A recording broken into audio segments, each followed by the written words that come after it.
안녕하세요. 저는 30대 기혼 여성입니다. 저와 남편은 이전에 제가 다니던 회사에서 만나 사내 커플로 연애를 시작했어요. 처음에는 서로 안 맞는다 싶어 별로 친하게 지내지도 않았는데 어쩌다 같이 프로젝트를 맡으며 티격태격 하다 보니 정이 들었는지 어느 날 정신을 차렸을 땐 저희가 교제하고 있더라고요. 그러다 몇 년 뒤에는 이렇게 결혼까지 하게 됐고요. 이처럼 서로 인연이 아닌 줄만 알았던 저희가 부부가 되며 살아보니 처음 생각한 것과 달리 저희는 서로에게 잘 맞는 관계였어요. 취향도 취미도 맞는 게 하나도 없는 줄 알았는데 서로 이해를 해서 그런지 생각보다 잘 어울리게 되더라고요. 그렇게 결혼을 한 저희는 무리 없이 부부 생활을 잘 이어갔고 덕분에 저와 남편은 결혼하고서 한 번 싸운 적도 없었습니다.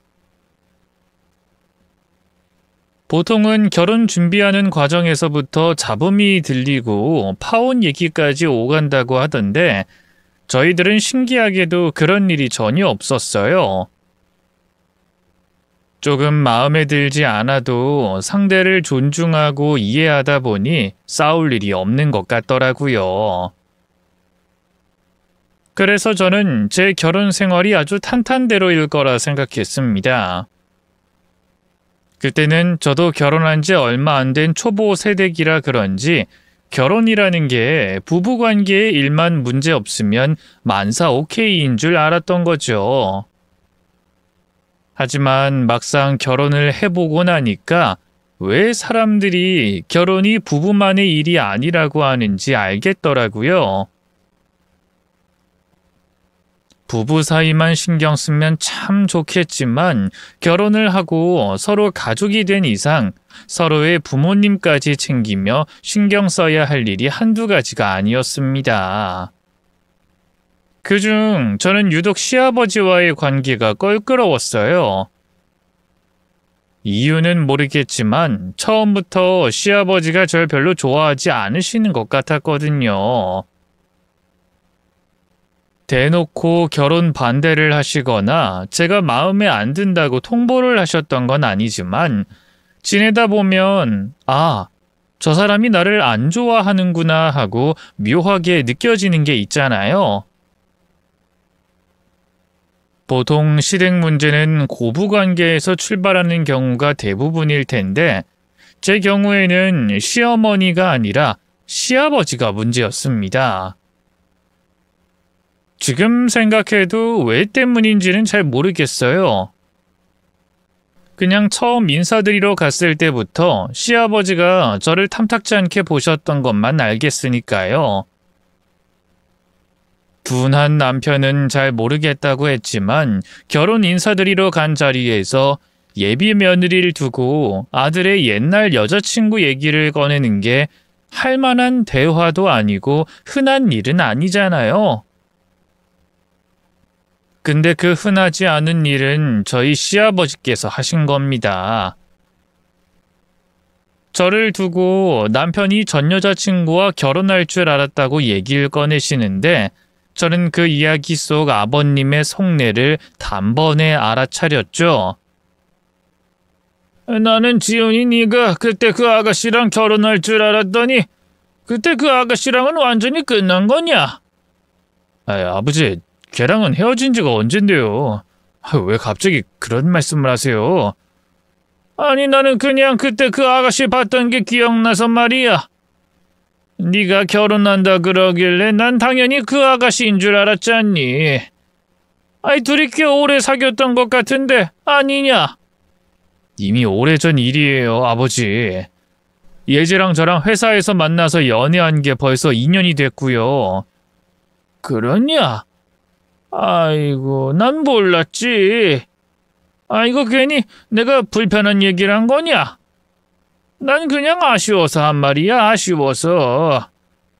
그 아가씨가 참 괜찮았거든. 남편이 저를 만나기 이전에 누구를 만났던, 여자를 몇이나 만났던 그런 건 중요하지 않은 일이었습니다. 제가 남편의 연애사를 다 간섭할 수도 없는 일이고 저를 만나면서 바람을 핀 것도 아닌데 뭐가 문제겠어요.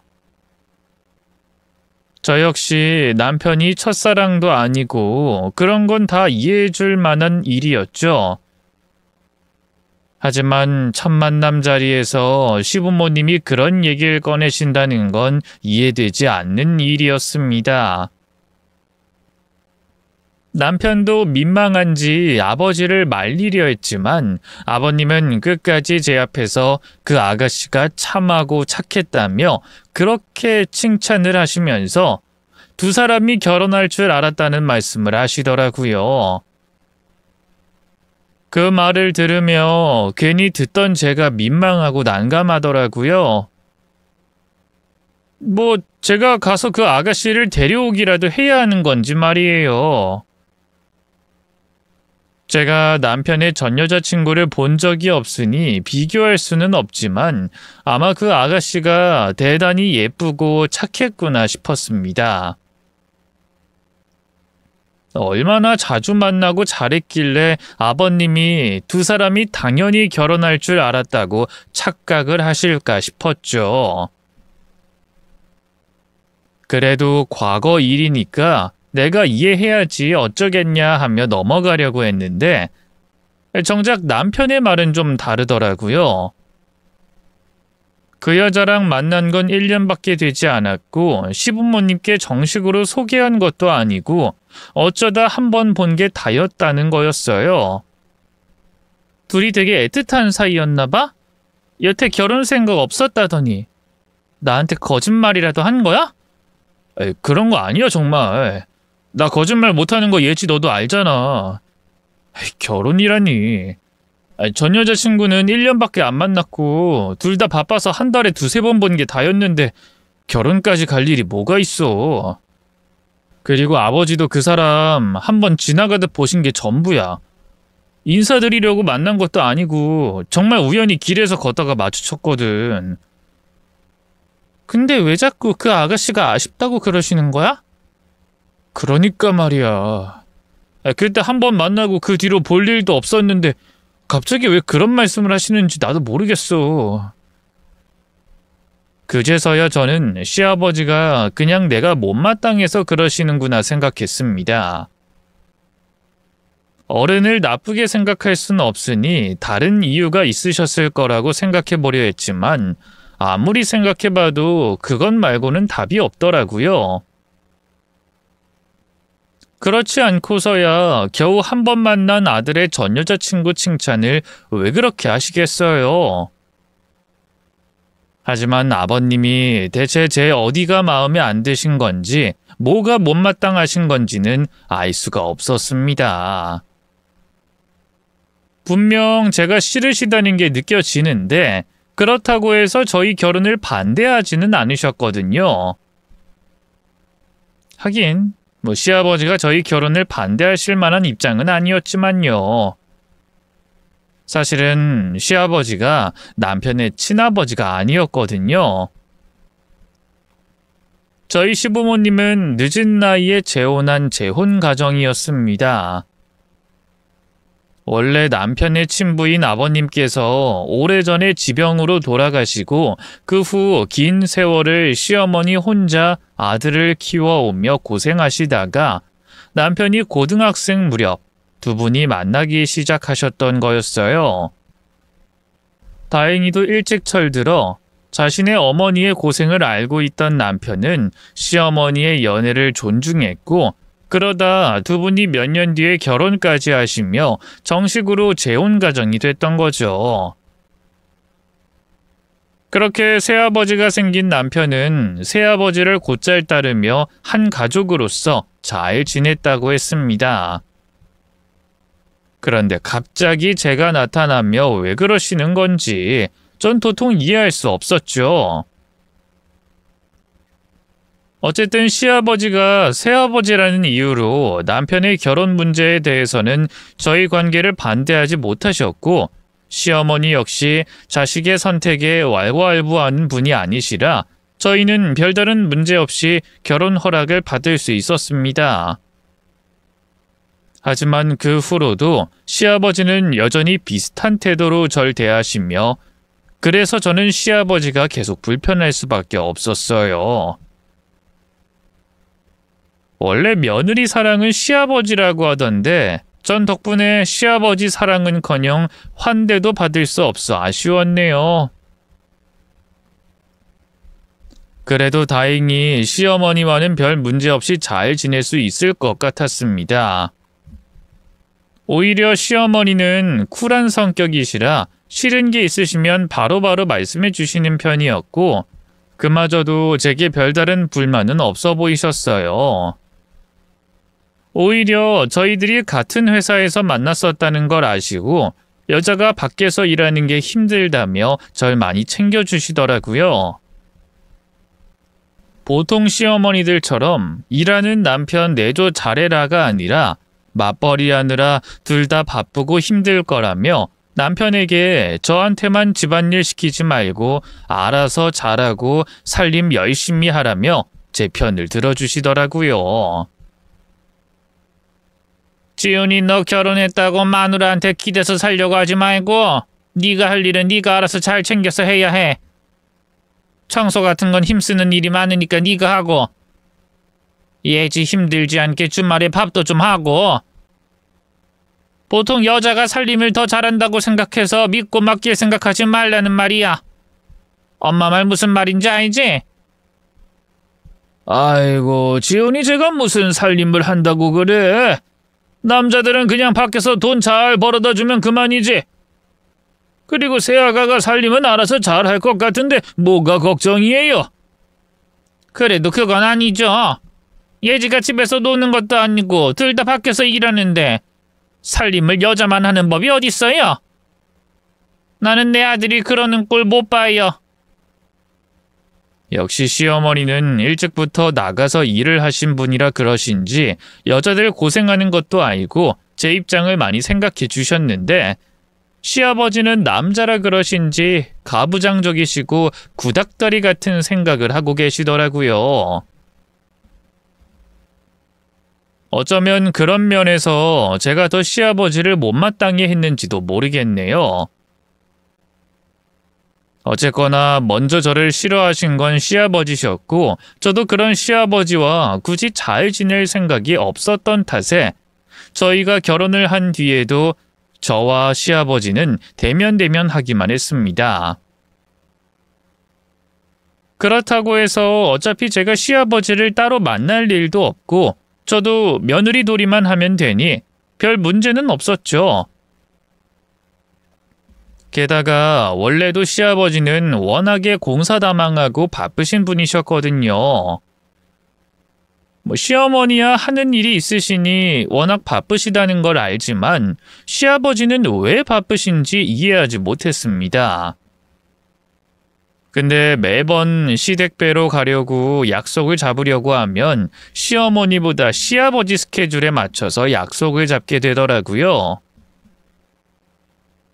시어머니는 바쁘신 와중에 어떻게든 시간을 내려고 하신다면 시아버지는 자기 할 일이 많다고 매번 트집을 잡으셨거든요. 저희는 뭐 한가한 줄 아시는 건지 늘 저희가 희생하고 맞춰드리길 바라시더라고요. 저희도 직장 생활하느라 힘든 걸 아시면서 말이죠. 그날은 나 바빠서 안 돼. 다른 날로 해라. 아버님 늘 바쁘시잖아요. 그냥 한 번만 좀 양보해 주시면 안 되세요? 저희도 그날 말고는 시간이 안 돼서 그래요. 시간이 안 되긴 왜 안 되냐? 일요일은 뭐 하고? 일요일 날 만나면 되지 왜 그렇게 말이 많어? 그날은 전에도 말씀드렸지만 저희 친척 동생이 결혼을 해서요. 그래서 친정 부모님 모시고 다 같이 결혼식 갔다가 늦어질 것 같네요. 그래서 넌 지금 너희 친정 챙기겠다고 우리더러 맞춰달라 이거냐? 어허 얘가 큰일 날래네.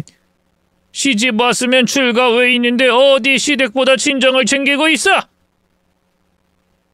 무슨 행사가 있어서 한번 만나뵈려고 해도 맨날 바쁘다며 저러셨습니다. 워낙 꼰대 같던 시아버지는 제가 사정이 있다고 해도 들어줄 생각 없이 타박만 하셨죠. 세상에. 지금이 조선시대도 아니고 출가 외인이라니. 전 기가 막혔어요. 그렇다고 시아버지가 정말 피치 못할 사정으로 바쁘신 것도 아니면서 말이에요. 아버님이 하시는 약속은 전부 골프 약속이나 술 모임 등등 대부분이 노는 일정이었습니다. 직장 생활하며 사회생활 하시는 분도 아니라 바쁠 일이 없으셨거든요. 대신 시아버지는 건물을 하나 가지고 계셨는데 그마저도 관리하는 사람이 따로 있어서 신경 쓸 일이 없으셨죠.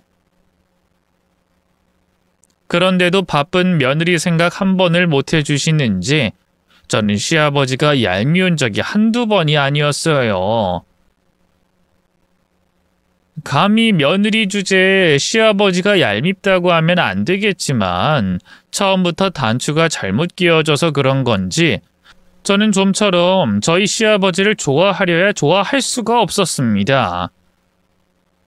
어쩜 저렇게 자식들 입장 생각을 못 해주시는 건지 친자식이 아니라 저러시나 싶은 생각까지 들었죠. 게다가 그렇게 가부장적이고 꼰대 같은 거에 비해 자랑과 허세가 어찌나 심하신지 매번 만날 때마다 억지 장단 맞추는 것도 곤욕이었어요. 그나마 저희 앞에서만 그러시면 저도 그냥 참고 견딜 텐데 문제는 시아버지의 자랑질이 저희 부모님 앞에서도 쉬지 않는다는 것이었습니다. 저희 부모님은 시부모님처럼 여유가 있진 않으셨지만 열심히 살아오신 분들이셨어요. 저희 아빠는 평생을 몸담은 회사에서 얼마 전 은퇴를 하셨고 은퇴 후에는 열심히 공부하셔서 공인중개사 시험에 합격도 하셨지만 나이가 있으셔서 그런지 재취업을 하시는 게 쉽지 않으셨어요. 아빠 딸에는 자격증이라도 있으면 사회생활을 이어갈 수 있겠지 싶어서 늦은 나이에 힘들게 공부까지 하셨던 건데 그런 생각을 하는 사람이 한둘이 아닌 건지 그마저도 쉽지 않더라고요. 그러다 보니 아빠는 쉽게 일자리를 얻지 못하고 걱정이 많으셨습니다. 자식 입장에서는 그동안 수십 년 고생하셨으니 이제 쉬셔도 되지 않나 싶었지만 아빠 입장에서는 그게 아니셨던 거죠. 아빠 연세가 이제 60이라 남은 여생이 아까우셨는지 아빠는 어떻게든 일을 하고 싶어 하셨습니다. 요즘에는 100세 인생이라고 하는데 그럼 적어도 20, 30년은 남은 셈이잖아요. 그런 여생을 앉아서 모아둔 돈을 까먹느니 계속 사회생활을 하고 싶어 하셨어요. 그래서 아빠는 몸 쓰는 일이라도 해야 하겠다며 경비일까지 알아보고 계셨습니다. 아빠 연세에 몸 쓰는 일이 괜찮을까 걱정이었지만 마냥 노는 게 걱정일 아빠 입장도 이해가 됐죠. 그래서 자식 입장에서 고민하던 중에 저희 부모님과 시부모님이 다 같이 모여 식사를 하는 자리가 마련됐습니다. 저희 집이나 시댁이나 자식이 하나뿐이다 보니 가끔 몇 달에 한 번씩이라도 만나 가깝게 지내자며 시어머니가 제안하셨거든요.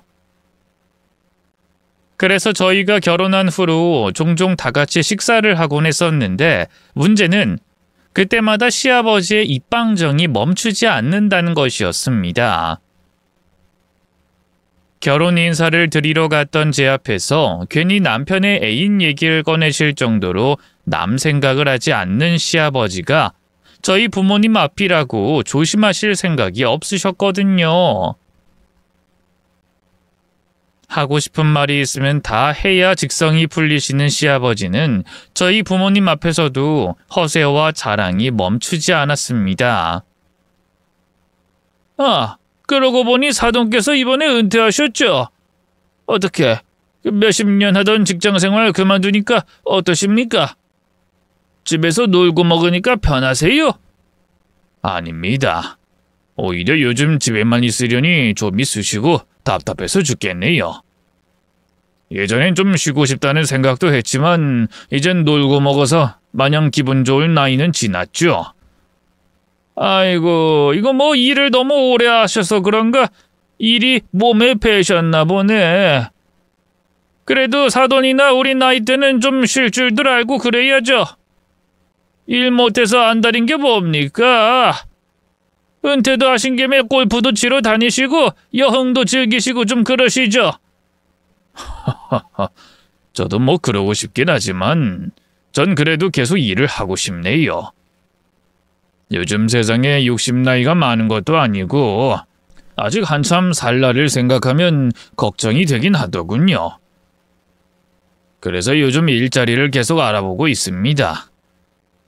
공인중개사나 하면 어떨까 싶어서 자격증까지 땄지만 불러주는 곳이 없더라고요. 그래서 계속 찾아보다가 정 안 되면 그냥 아파트 경비라도 해볼까 싶어요. 경비요? 아유, 뭐 경비 그거 쉬운 일 아닐 텐데. 사돈 참 대단하십니다.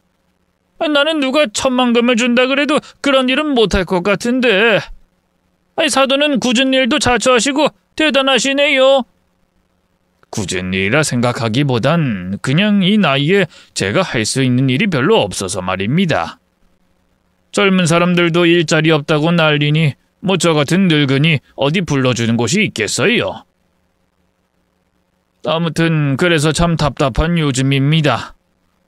그러게요, 답답하시겠네요. 그래서 돈은 젊어서 벌어야 하는 건데 사돈도 젊어서 고생 좀 더 하셨더라면 좀 편안한 노후를 보내셨을 텐데요. 그럼 저희들처럼 골프나 치러 다니고 취미나 즐기고 그러시면서 마음 편히 지내셨을 거 아닙니까? 이 나이까지 일자리 때문에 마음고생하시는 거 보니까 제가 다 안쓰럽네요. 답답하시겠습니다.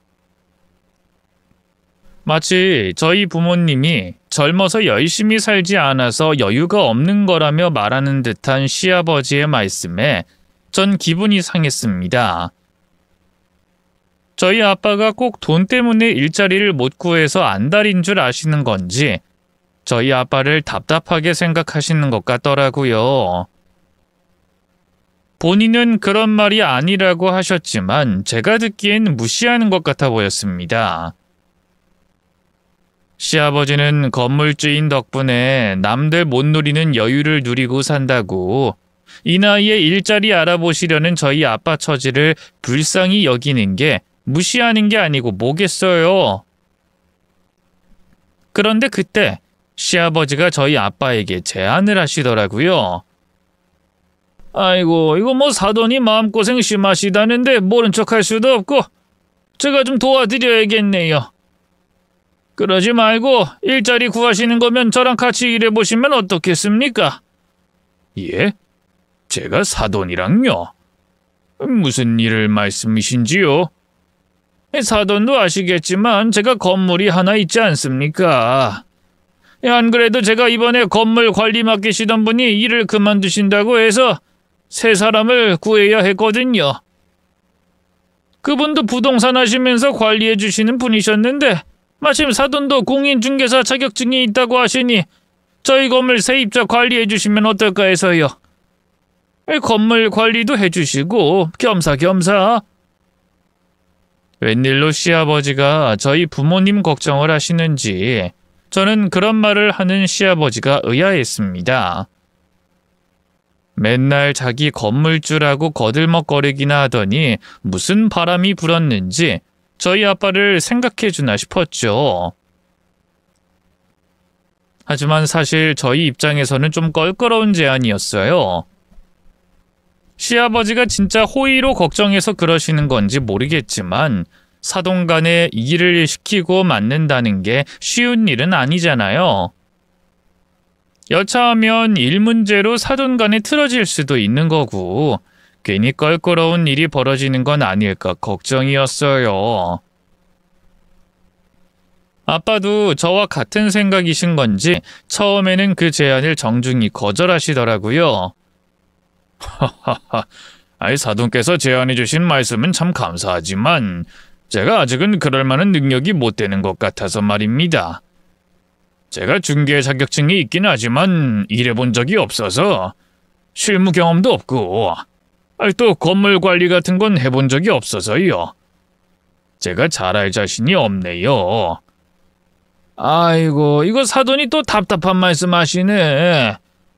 처음부터 잘하는 사람이 어디 있답니까? 나도 사돈께 대단한 걸 기대하고 제안한 거 아니에요. 그냥 가족끼리 돕고 살자고 부탁드리는 거지. 별로 할 것도 없고 어려울 것도 없어요. 오죽하면 내가 하고 싶을 정도라니까요. 그러니까 너무 부담 갖지 말고 한번 생각해 보세요. 아이고, 그래도 제가 어떻게... 저보다 자격 있는 분께 기회가 가는 게 좋지 않을까요? 가만히 보니까 우리 사돈께서 좀 답답한 성격이신 것 같네. 이러니까 일자리가 안 구해지시죠? 지금 아쉬운 사정 아니십니까? 언제는 경비라도 해야겠다고 하시더니 제가 도와드린다고 하는데도 왜 마다하세요? 저도 아무한테나 이런 기회 주는 거 아닙니다. 다 사돈이니까 생각해서 챙겨드리려고 하는 거예요. 그리고 행여나 기분 상할 일이 생기더라도 우리가 남도 아닌데 오해 풀고 잘 해결하면 되는 거 아니겠습니까? 그러니까 같이 한번 일해봅시다.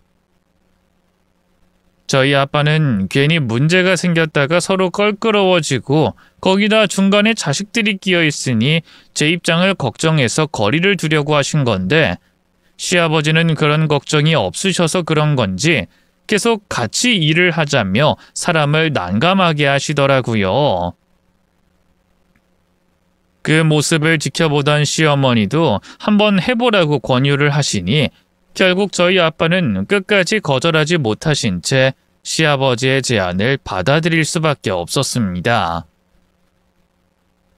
그렇게 아빠는 그 다음 달부터 곧장 시아버지 건물에 일을 시작하게 되셨어요. 그리고 저는 그런 아빠의 새 출발을 응원해 드리기로 했죠. 아빠, 너무 걱정하지 마. 아버님이 좀 답답한 면 있긴 하시지만 그래도 설마 사돈한테 어떻게 하시겠어? 남편 얼굴도 있고 아빠 너무 불편하게 하진 못하실 거야. 그래, 나도 그렇게 걱정하진 않는다. 이 사돈이 걱정이기보다 난 내가 걱정인 거지. 내가 혹시나 실수라도 해서 사돈한테 피해를 끼치면 어떡하냐? 그랬다가 괜히 네가 밉보이게 될까봐 그게 마음에 걸리는구나. 아니야, 내 걱정하지 마. 나야 시부모님이 워낙 예뻐해 주시고 그리고 우리 아빠가 그런 실수할 게 뭐가 있어. 우리 아빠 잘 해낼 거야. 아자아자 화이팅! 그렇게 아빠에게 응원을 건네며 아무렇지 않은 척 전화를 끊긴 했지만 사실 저도 걱정이 아주 가실 수는 없었어요. 시아버지 성격을 모르면 모를까 그런 시아버지가 저희 아빠에게 무슨 이상한 소리라도 하지 않을까 걱정이 되더라고요. 네, 물론 머리로는 설마 그런 일이 없을 거라고 생각하긴 했지만요.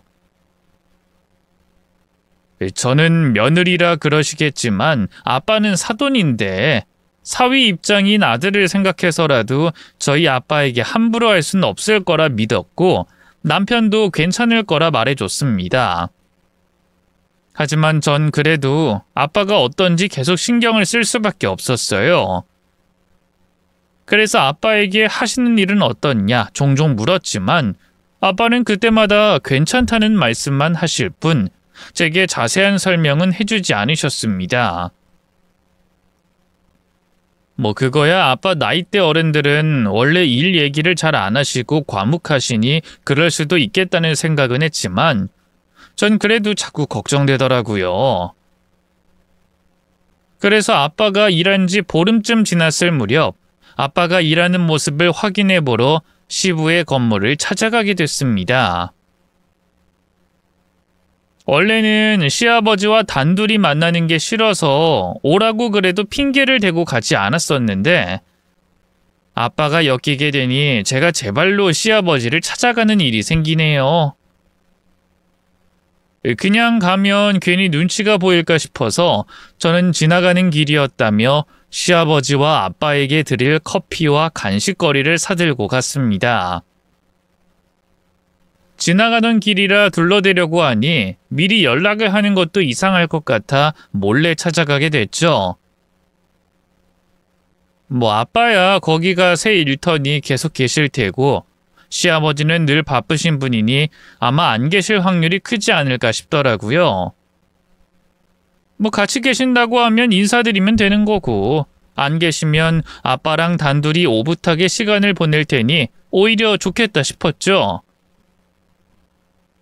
그렇게 시아버지의 건물을 찾아간 저는 생각지도 못한 광경을 목격하고 굳어버렸습니다. 관리 사무실에 찾아갔더니 아무도 없더라고요.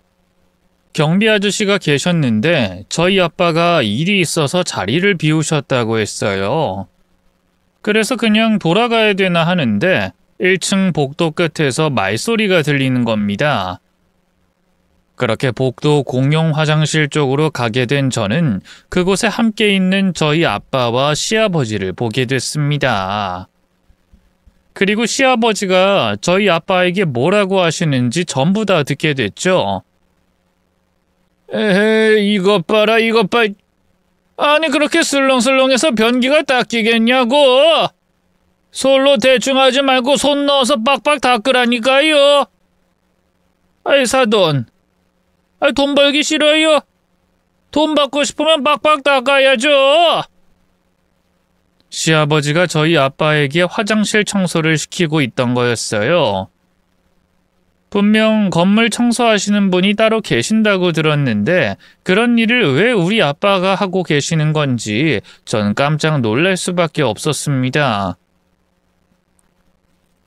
중개사 자격으로 건물 관리를 하고 계신 줄 알았던 아빠가 시부 앞에서 무릎을 꿇고 맨손으로 변기를 닦고 있는 모습에 전 눈물이 흐를 것만 같았어요.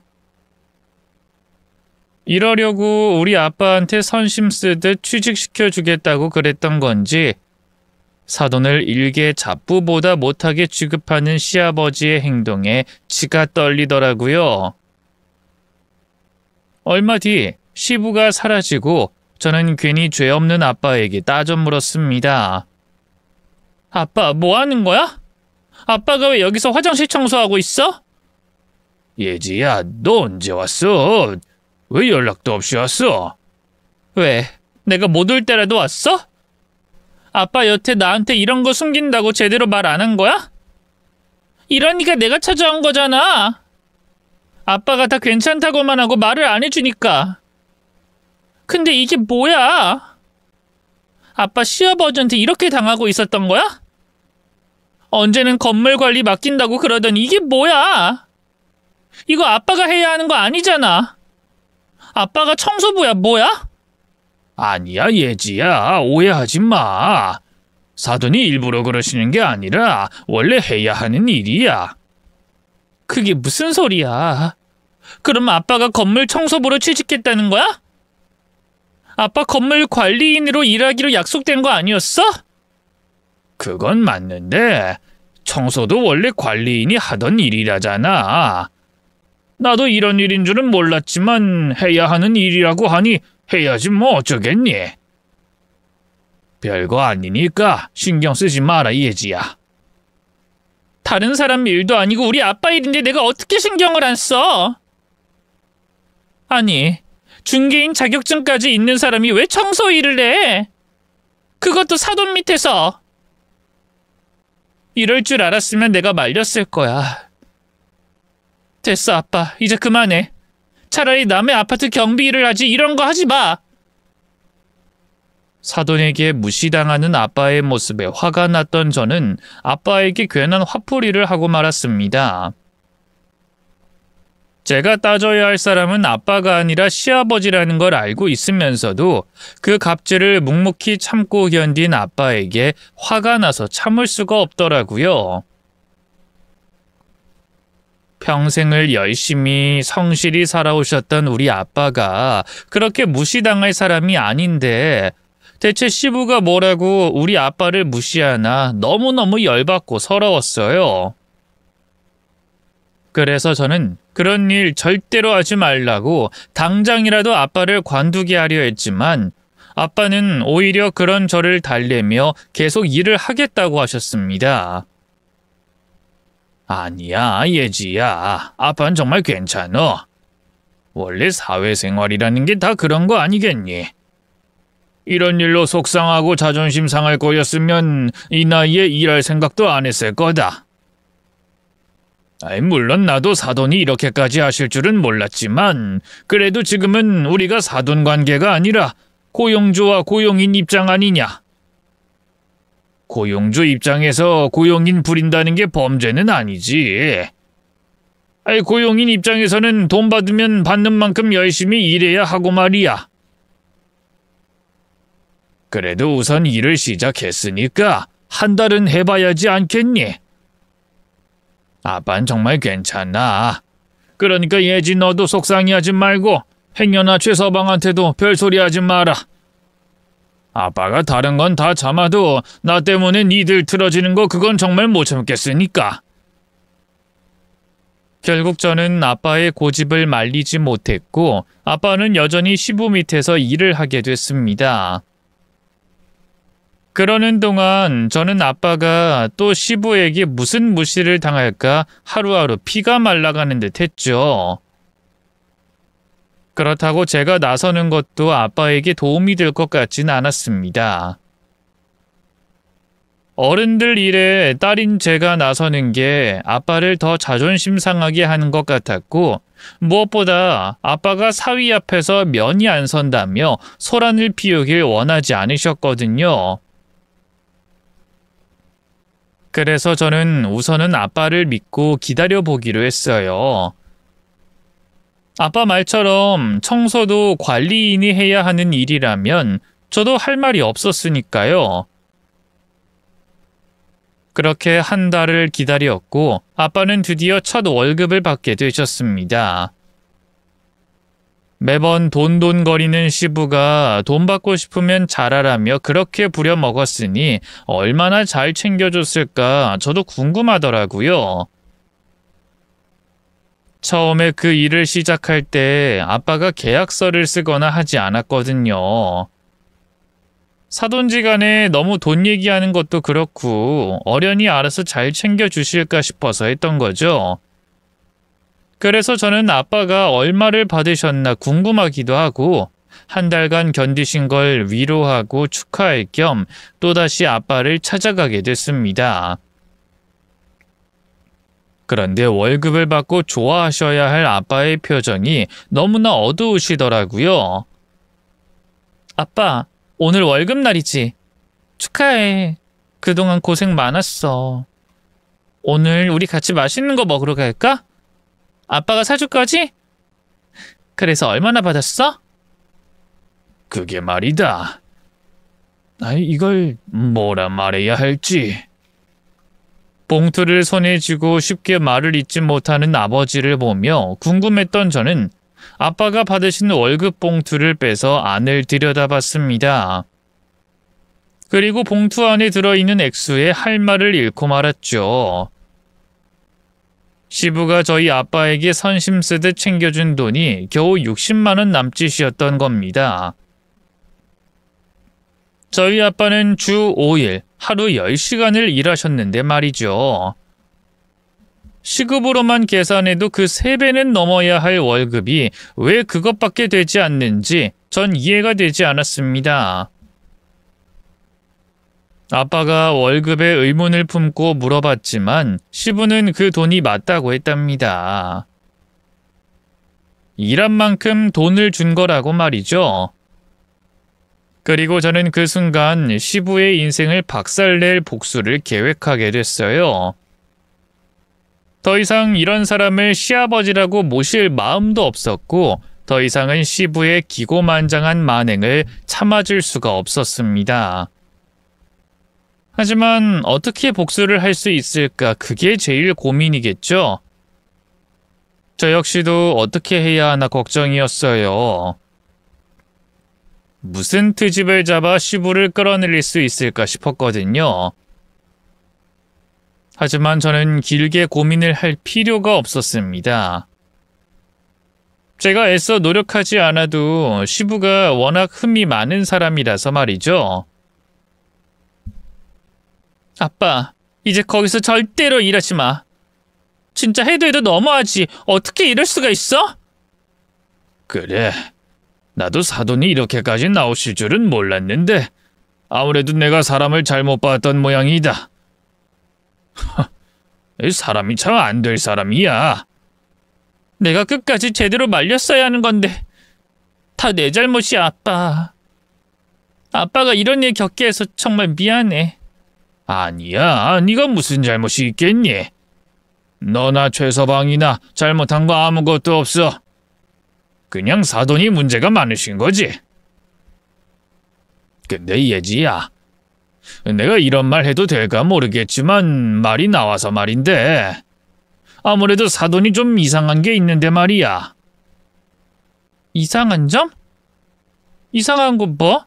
무슨 다른 일이 또 있었어? 아이, 그게 나도 몇 번 보기만 한 건데 이 사돈이 아무래도 안사돈 말고 다른 여자가 있는 것 같다. 그게 무슨 소리야? 다른 여자라니? 내가 일하다가 주차장에서 몇 번 사돈차를 본 적이 있는데 그때 사돈차 조수석에 누가 타고 있는 걸 봤거든. 처음엔 잘못 바뀌었거나 하고 별 대수롭지 않게 생각했는데 지금 생각해보니 영 이상해서 말이야. 그게 만약 안사돈이셨으면 안사돈이 날 보고 인사라도 안 하셨을 리가 없지 않냐. 그래서 안사돈은 아닌 것 같은데 그럼 사돈 옆자리에 다른 여자가 타고 있었다는 거 아니냐? 아빠는 일을 하면서 시부가 차에 다른 여자를 태운 것을 본 적이 있는 것 같다고 말씀하셨습니다. 아빠도 워낙 바쁘고 정신없는 와중이라 정확한 걸 보신 건 아니었지만 정황상 뭔가 수상한 점이 있다고 하셨죠. 그건 말고도 가끔 시부가 저희 아빠에게 담배 심부름을 시킨 적이 있었는데 그때마다 이상하게 담배를 하나가 아니라 2종류를 사오라고 했다는 거예요. 보통 담배를 피는 사람들은 피는 담배가 하나씩 있기 마련인데 같은 종류도 아니고 2종류를 사오라는 건 그 담배 주인이 하나가 아니라 둘이라는 말 아니겠어요? 거기까지 생각이 미친 저는 수상한 시부의 뒤를 밟을 수밖에 없었습니다. 뭐든 확실한 게 없다 보니 시어머니와 남편에게는 비밀로 할 수밖에 없었죠. 이러다 혹시 시부가 결백하다면 괜히 저만 이상한 사람이 되는 거고 저도 굳이 없는 일로 시부를 몰아가고 싶진 않았거든요. 하지만 아빠의 말이 너무나 수상했던 저는 외도가 의심되는 시부의 뒤를 쫓을 수밖에 없었습니다. 그렇게 저는 심부름센터 직원이라도 된 듯 그날부터 거의 매일 시부의 뒤를 따라다니게 됐죠. 퇴근한 후 남편에게는 친정에 다녀온다고 거짓말까지 하고 어느 날에는 회사 반차까지 내면서 열심히 시부의 뒤를 쫓아다녔던 어느 날 저는 드디어 시부의 꼬리를 밟고 알게 됐어요. 시부가 어느 술집으로 들어가더니 한참 만에 어떤 여자와 다정하게 나오는 모습을 목격하고 말았거든요. 그리고 저는 시부와 그 여자가 같이 모텔로 들어가는 것까지 잡아내게 됐습니다. 설마 했지만 정말로 시부의 외도를 목격한 저는 기가 막혀 어쩔 줄 몰랐어요. 그냥 늦바람이나 같이 술이나 마신 정도도 아니고 모텔까지 갔다니. 이건 더 이상 변명의 여지가 없는 불륜 증거였네요. 알고 보니 그 여자가 시부가 자주 다니던 술집 마담이었더라고요. 맨날 술 약속에 모임에 공사다망하던 시부가 가족들 몰래 술집을 다니며 술집 마담과 바람을 피고 있었던 거죠. 시어머니는 그런 것도 모르고 시부를 챙기기만 하셨는데 어떻게 시부가 저희 시어머니 같은 분을 두고 그럴 수가 있는지 전 치가 떨리고 기가 막혔습니다. 이건 은혜를 모르는 정도가 아니라 은혜를 원수로 아는 수준이었어요. 애초에 시부가 저희 아빠를 무시하면서 건물주 노릇할 수 있었던 게 다름 아닌 저희 시어머니 때문이었거든요. 원래 시부는 시어머니를 만나기 전까지 막노동판 전전하며 힘들게 살던 사람이라 그랬어요.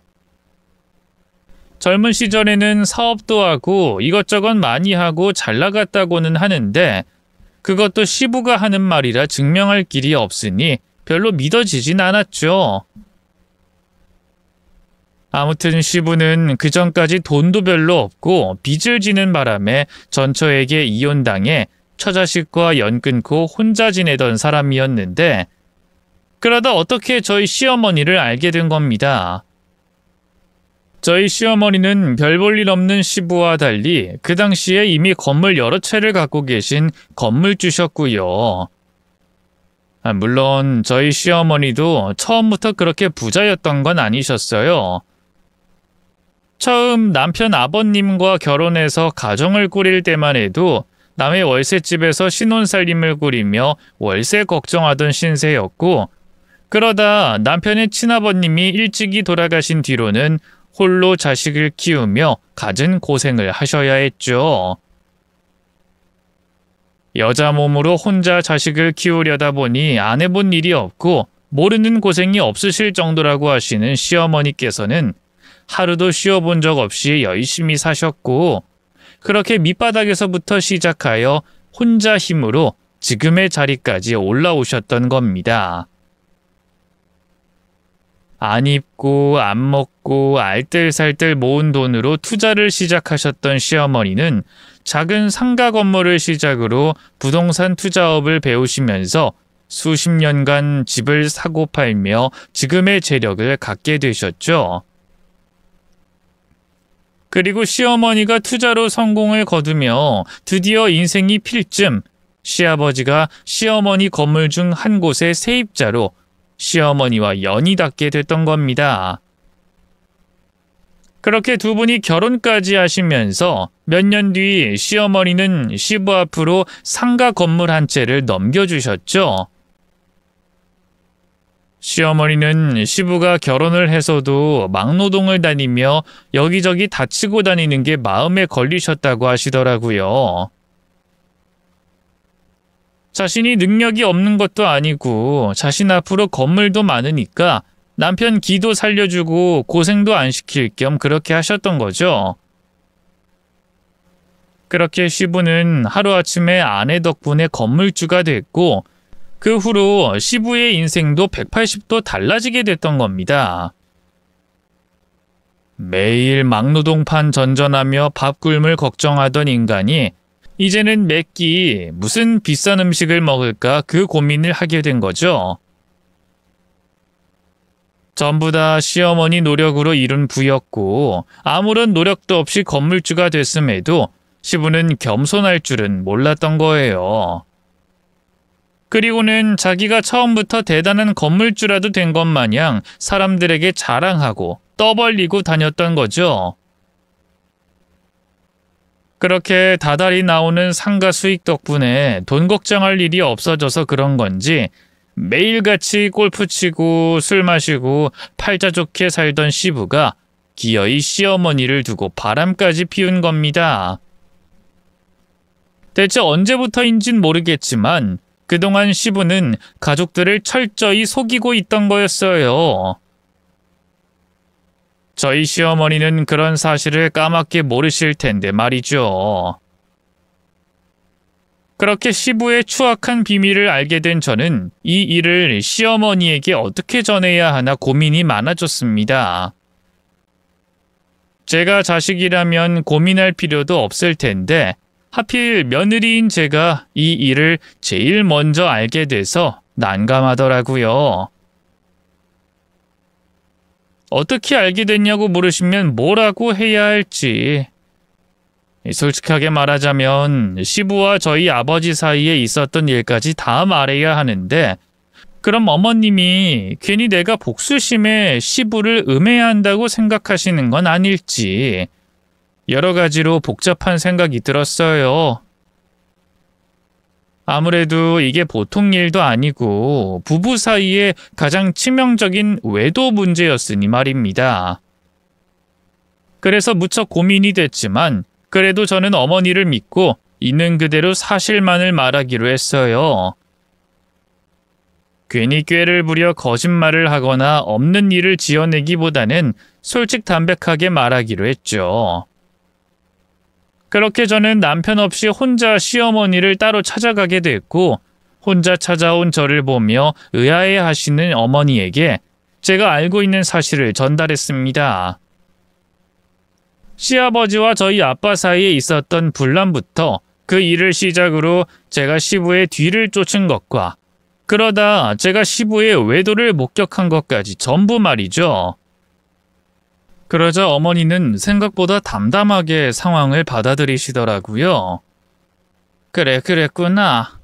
그 사람이 바람피는 장면을 예진이가 보게 됐구나. 어머니, 제 말 믿어주시는 거예요? 그럼 믿지. 왜? 내가 네 말을 못 믿을 거라 생각했니? 그게 아무래도 상황이니까 쉽게 못 믿으실 거라 생각했어요. 아니야, 나 네 말 믿는다. 내가 봐온 내 며느리가 없는 말을 지어서 할 애도 아니고. 안 그래도 나도 요즘 그 사람이 뭔가 수상하다는 생각은 하고 있었단다. 자꾸 없던 약속을 만들어서 밤에 나가지 뭐니. 그래서 뭐가 있구나 싶었는데 그걸 나보다 내 며느리가 먼저 알아차릴 줄은 몰랐구나. 어머니께는 죄송해요. 제가 주제넘게 군 건 아닌가 싶네요. 네가 나한테 죄송할 게 뭐가 있니? 잘못한 인간은 따로 있는데. 그리고 얘기 들어보니 그 인간이 잘못한 게 그거 하나뿐은 아니구나 싶구나. 그렇게 옹졸하고 치졸한 짓을 했다니. 아무래도 내가 그 사람을 잘 모르고 있었던 모양이야. 사실 내가 너나 지훈이 앞에서 표를 내진 않았지만 내가 지훈이 아빠랑 일찍이 사별하고 오랫동안 혼자 지내면서 많이 외로웠었거든. 그렇다 보니 누군가 내 편이 생겼으면 좋겠다 싶었는데 그땐 그 사람이 그런 사람인 줄 알았었단다. 10년 전엔 참 순수하고 순박하고 정이 많은 사람이었는데 그런 사람이 언제 이렇게 바뀌어버렸는지 모르겠네. 다행인지 아닌지 어머니는 시부의 외도를 담담히 받아들이셨습니다. 하지만 그러면서도 한때 의지하고 사랑했던 사람이 그렇게 변해버린 것에 실망감을 감추지 못하셨어요. 시부도 예전에는 지금처럼 거만하고 무례하지 않고 순박하고 정이 많았다는데 저는 본 적이 없는 모습이지만 그때의 모습을 기억하는 시어머니라면 지금의 시부의 행동이 얼마나 더 배신감이 느껴질까 싶었습니다. 그리고 믿었던 남편에게 배신당한 시어머니가 안쓰럽게 느껴졌죠. 하지만 제가 제보자가 된 이상 저는 시어머니에게 감히 위로도 전할 수 없었어요. 죄송해요, 어머니. 저도 처음에는 혹시나 해서 뒤를 밟았던 거긴 한데 설마 진짜인 줄은 몰랐어요. 그 일을 알고 저도 얼마나 놀랐는지 몰라요. 그래서 말을 해야 하나 말아야 하나 고민도 많이 했어요. 제가 시아버지와 연을 끊을 생각은 했지만 어머니까지 곤란하게 만들고 싶었던 건 아니었는데. 그럼 이제 어떻게 하실 거예요, 어머니? 어떻게 하고 말 게 있니? 그 사람이 마음이 돌아섰으니 나도 이제 돌아서야지. 일방적인 관계는 이어질 수 없는 거란다. 아무래도 이혼 변호사를 알아봐야겠구나. 그래도 너한테는 유감 없으니 미안해하지 말렴. 그렇게 말씀하신 어머니는 그 후 이혼 변호사들을 만나고 이혼 소송을 시작하게 되셨습니다.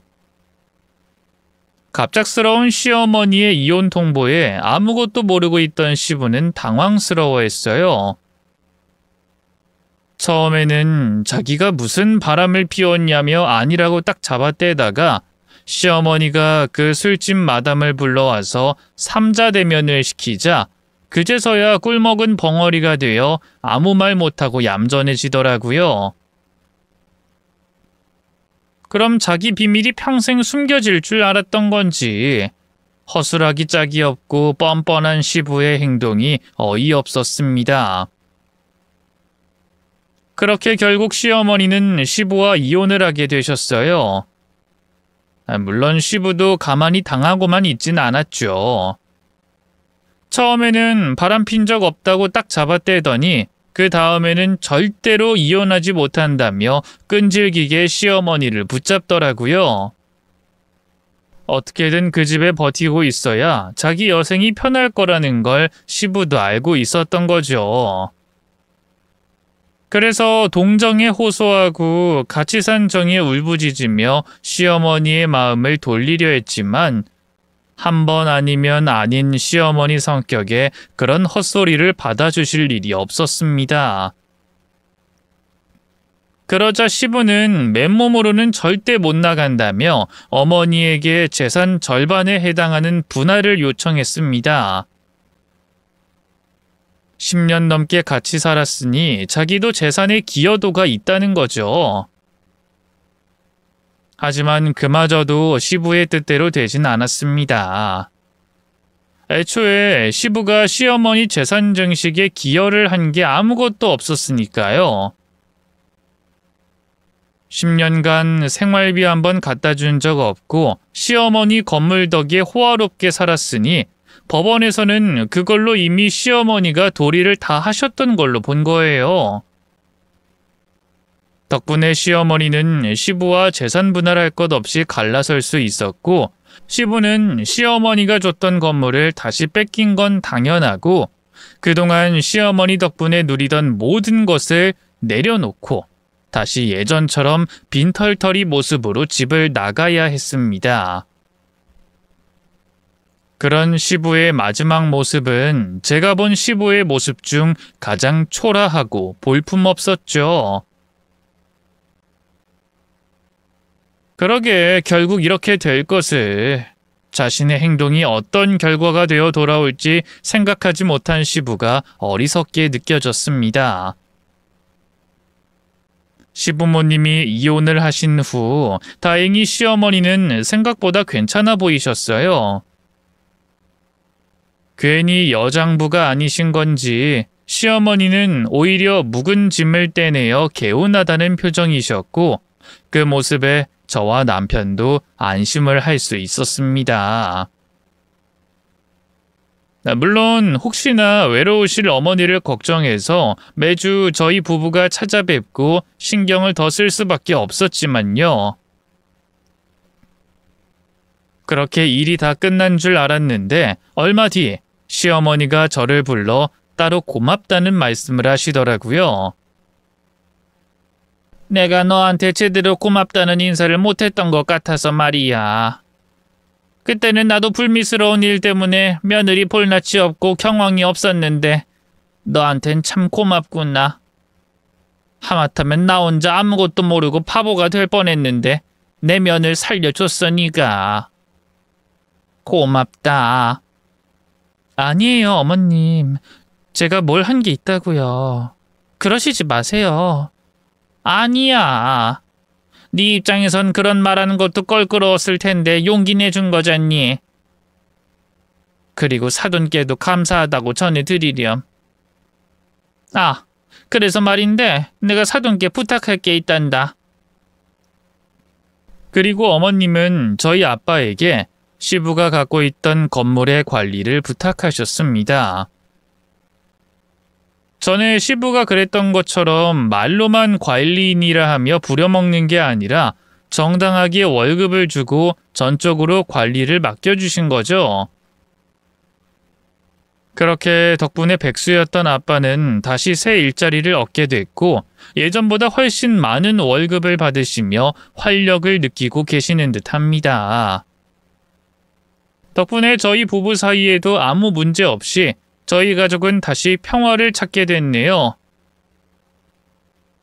그 후 시부는 갈 곳이 없어 길바닥을 전전하다 요양시설에 들어갔다는 소리를 들었는데 더 이상 시부를 동정할 마음도 없는 저는 시부가 더 늦기 전에 이제라도 정신 차리고 잘 살길 바랄 뿐이네요. 그럼 제 이야기는 여기까지입니다. 감사합니다.